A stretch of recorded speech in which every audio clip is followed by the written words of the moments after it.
After the assassination of Archduke Ferdinand, the Austrian army launched its invasion of our nation. However, they didn't come far, especially as the Russians joined our side. The Bulgarians stabbing us in the back would force us to temporarily surrender Macedonia, but soon the Russians broke through the Carpathians and started marching towards Budapest. At the same time, Italy and Romania joined our side of the war, resulting in peace negotiations starting. In it, our new Balkan Federation was formed as we annexed both Bulgaria and Herzegovina. However, due to several factors, our federation would never quite thrive, and after a few years of no major reforms, our king Alexander I took over full power. Currently, he is as unpopular as ever due to many believing he is the icon of all the imperfections of our federation. However, he is planning big reforms. But despite all the issues and an army of endless misunderstanding, our people are full of patriotism. Because after years of Austrian, Italian and German efforts to try and influence our nation, our people are more than willing to fight them if they so dare to invade us. But back to the king's reforms, he's planning to write a brand new constitution to fix the issues of our nation. And he won't write it alone, but together with the three largest opposition parties, so that everyone at least gets content. The biggest of the three is the SDS, representing liberalism and most national minorities. Then comes the socialists, who are mostly represented by Bulgarians. And finally the conservative NRS, mainly dominated by Serbs.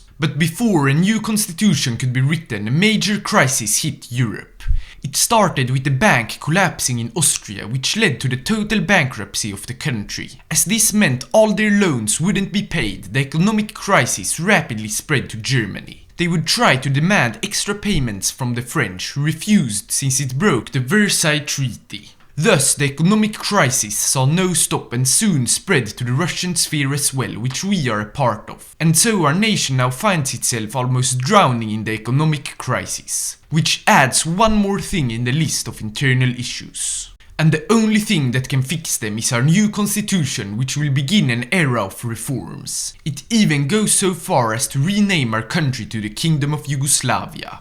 Due to most government positions being occupied by either conservatives or liberals, the constitution had little influence from the socialist side. And after the conservatives managed to convince the king as well as outmaneuver the liberals, it would be them who stood at the helm of the reforms, a popular move in Serbia but not so popular outside the home region. The king also soon appointed the popular conservative leader Milan Grol as head of government. He and his party members have plenty of plans to reform our country, but with the economic crisis overshadowing everything, they will begin with assessing the damages that it has done. After carefully examining the damage, the conservative economists decided that the best way to heal it is to intervene in the economy, instead of trusting in the free market like the liberals want. However, almost everyone agrees that the simplest way to start a healing process is to rely on the trade of raw materials. Currently we are regulating the markets, but by ending all regulations our exports will improve a lot. Then actual interventionism can begin, and the first step is to raise taxes to have enough funds to do so. Most of the funds were immediately invested into aiding private enterprises as they have suffered the most. But in the more important markets, state monopolies were established, that while somewhat slow down innovation allows our state to get a lot more income. Income which could be used to further expand mining operations in Montenegro and Macedonia, two states with a lot of aluminium and chromium. Meanwhile, our foreign minister had started improving relations with the Russians, the country which saved us from the Austrians, and since we are both Slavic nations, we get together really well. So we asked if we could join their alliance, and since both Poland and Transcaucasia have recently left, they were more than happy to let us in. While the alliance is mostly a military one, it also includes a customs union which allows us to gain easier access to the huge Russian market. Looking back home, we have continued our economic investments, starting constructions of many infrastructure projects throughout our country. And this, together with everything else, has allowed our economy to further heal, as well as cement state capitalism as a working system in our country.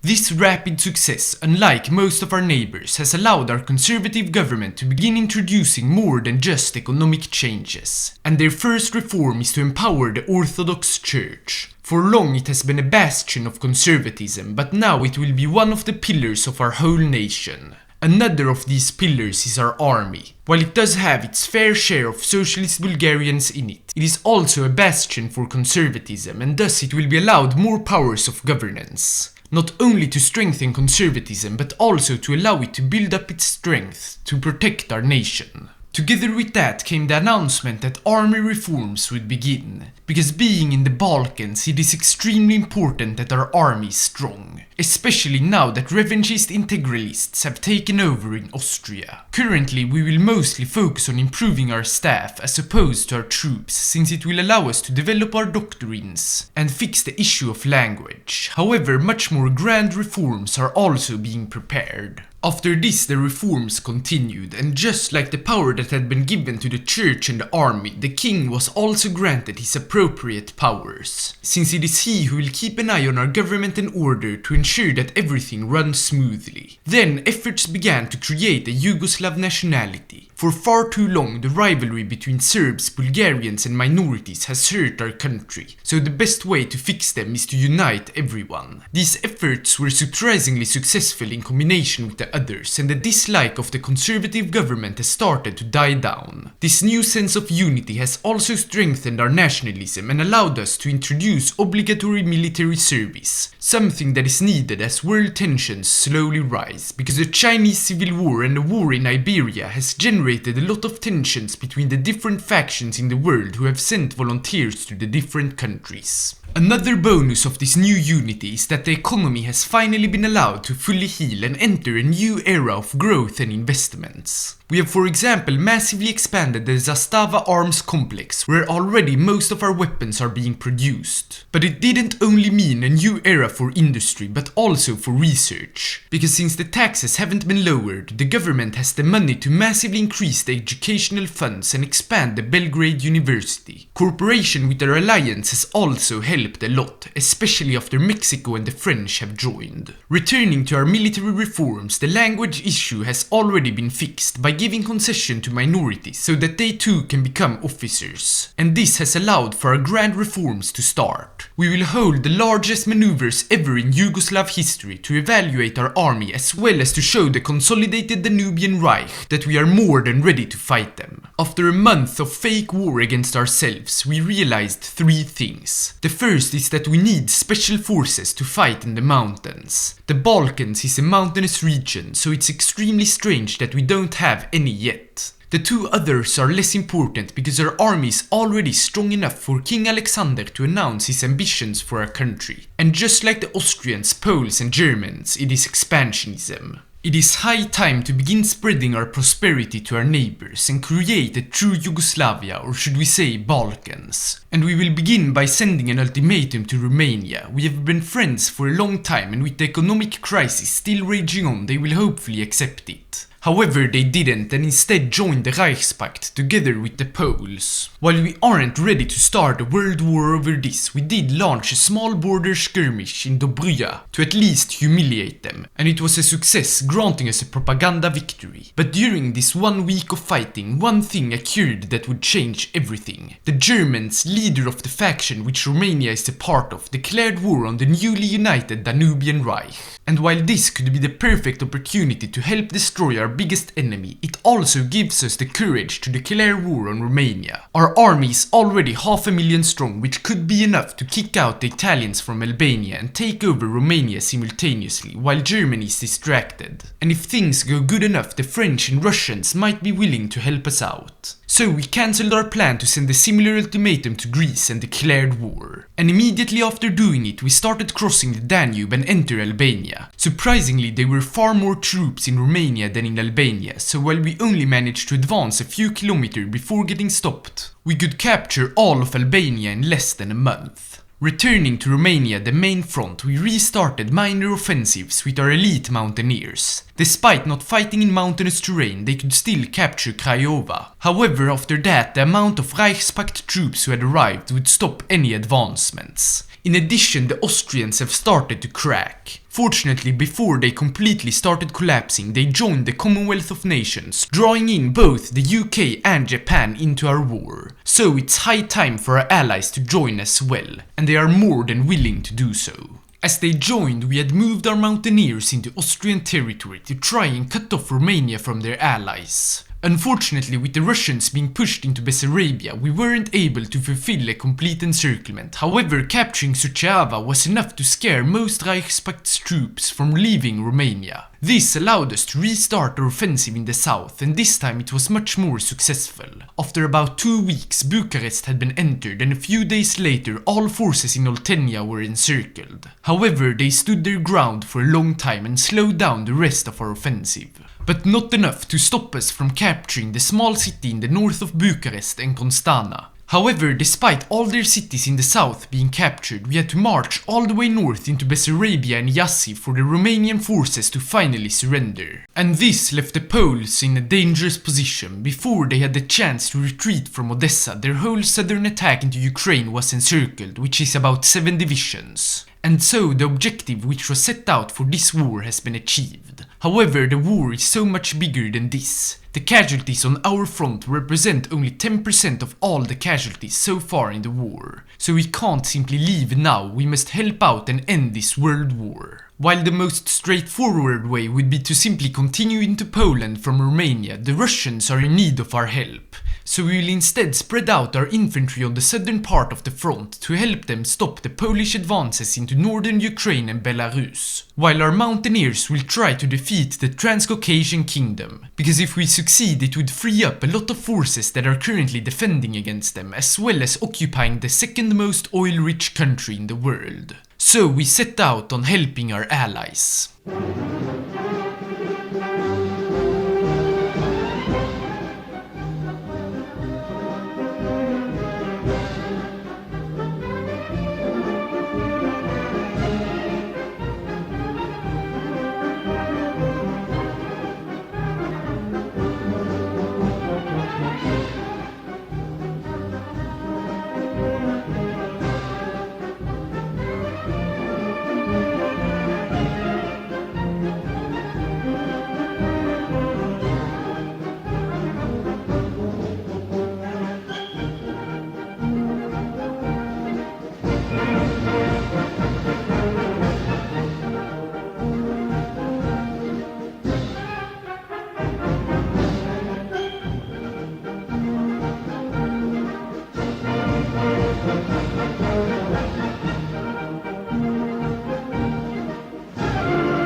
After 2 years of conflict and already more than 1 million casualties on both sides, the Reichspakt is starting to crumble. While the borders currently are chaotic, Königsberg, Lithuania and a big part of the Polish forces have been cut off from Berlin. In addition, our allies have already captured Rome, with several offensives ongoing to fully defeat the Italians. But the Germans, being the strongest of our enemies, are still resisting and even advancing in some areas. However, it will all soon end, and our first step to make it so is to defeat the encircled troops in Königsberg. Since the Germans didn't have that many divisions in the region before we encircled it, the city was captured rather quickly. However, Memel was a different story. We had to go around it, unite with our forces that we had sent to Livonia, which meant that the city was cut off from the rest of the enemy, and only then could we push them out all the way into the sea. The Polish and German forces now still in Lithuania and the surrounding states were now completely doomed.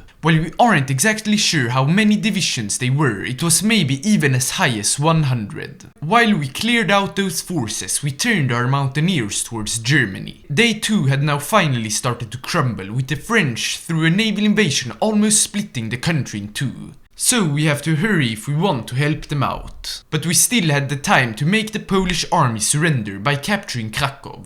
Then, with all their forces having capitulated, we had an easier time advancing into Germany. What ensued was a race to Berlin as we advanced from the east and the French from the west. And despite the Germans trying their best to stop us, their loss was inevitable by now. The only thing that isn't decided yet is who reaches Berlin. But soon it was as we reached the outskirts and made our way towards the Reichstag. Once the building and the rest of central Berlin had fallen, the Reichspakt capitulated and we entered a time of peace talks. It took about a month, during which we had a lot of disagreements with the Austrians, but in the end we annexed all of Romania, puppeted Poland and Turkey and got a small colony in Libya. The Austrians, on the other hand, annexed parts of Poland and Italy, as well as got 2 puppets in Germany and 1 in Italy, with a bunch of colonies as well. However, just because they expanded doesn't mean they don't seek revenge against us, and the fact that we got the Polish ally made our tensions rise even more, with neither the Russians, French nor British seeking a second world war shortly after the first. Both us and the Austrians would get backstabbed and kicked out of our respective alliances. Fortunately, the Russians have at least allowed us military access so we can defend Poland.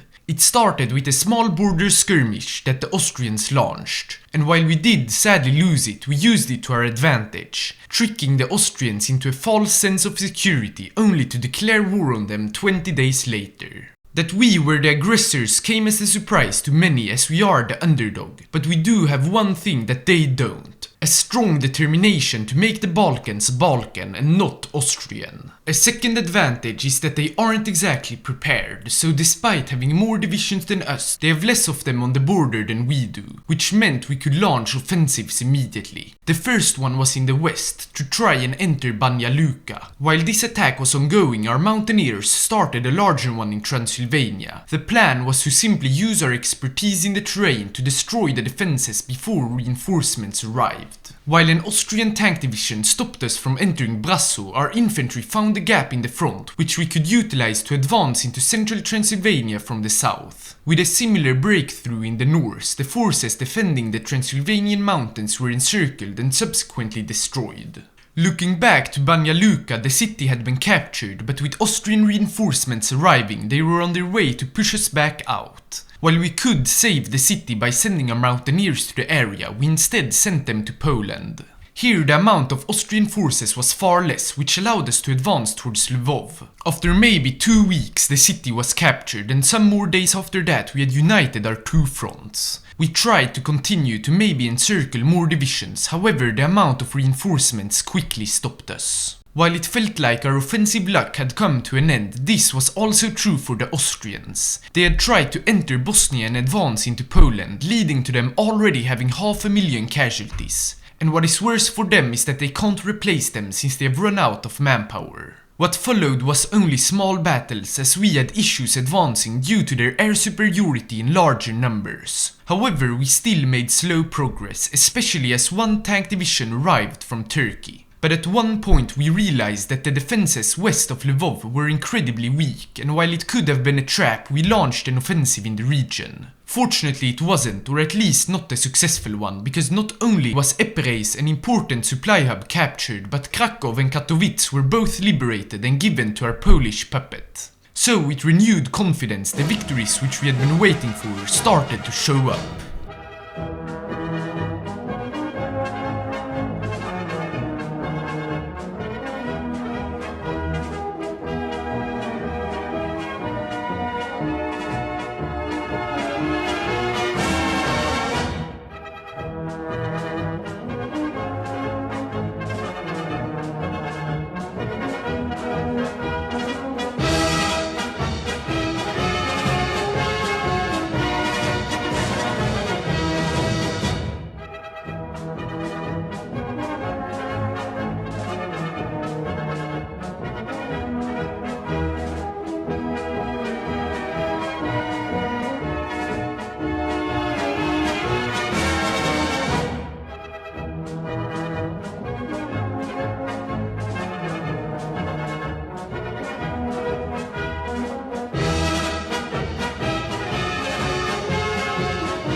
After a surprising defeat of the Austrians, we have annexed 23 states. Poland has gotten back its territory. Austria has been completely demobilized and forced to repay war reparations. And lastly, their puppets in Europe are now our puppets. But we aren't fully done yet. Greece still exists. And fortunately, we have lobbied in their nation for a long time, so once we sent our ultimatum, they accepted it. And so, all of the Balkans now lie under our control.